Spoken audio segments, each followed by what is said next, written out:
Ay mga idol, wala nyo kung nasan ako. Nandito ako ngayon sa Petron, nagpagas ako. So yun, kamusta kayo mga idol? So angkas ako ngayon ha. Tingnan natin kung may maangkas pa tayo kasi 11:26 na ng gabi dito. Dito ako ngayon sa Mandaluyong. Nagpagas muna tayo sa Petron.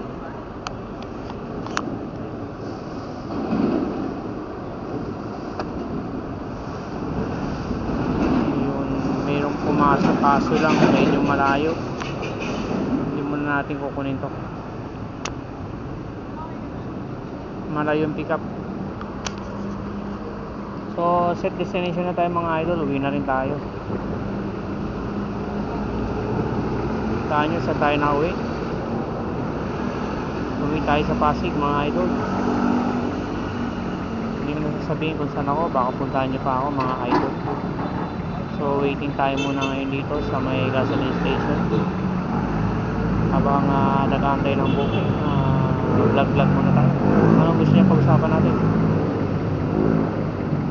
Yung traffic violation ba o biyahe? Siguro traffic violation na lang mga idol. Kung traffic violation mga idol, may tinatawag tayong traffic violation. Siyempre, traffic violation. So, ano nga ba yung TDS?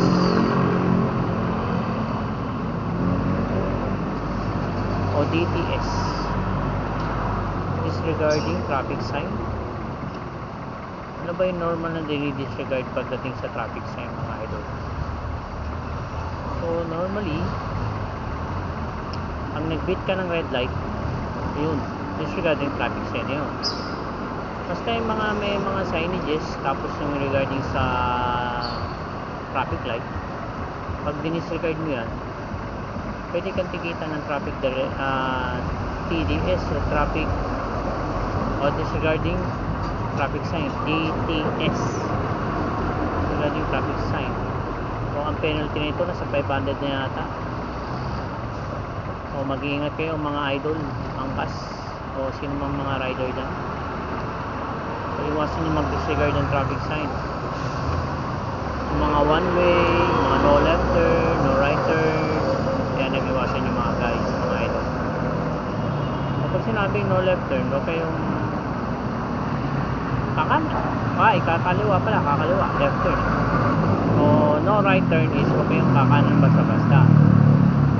So titingin kayo sa bawat corner, pero kasi mga 10 meters away dun sa papasok na lang, medyo maingay dito sa kalsada tayo. So 10 meters away bago kang umanad, may mga signages dyan na no left turn on red signal, no right turn on right signal. So yun ang nyo, i-avoid nyo para hindi kayo basta-basta masigitan. Naging kayo mga idol. Sa mga traffic sign naman, saka na natin pag-usapan yun. Yun lang muna mga idol. So don't forget to like and share and subscribe. Kung medyo naguluhan kayo, please comment na lang sa baba. Suggest na lang kayo, mag-comment na lang kayo. Maingay talaga. Mag-comment na lang kayo, mag-suggest kung ano yung tama mga idol sa traffic sign na sinabi. So, kita tayo mga guys. Bye bye.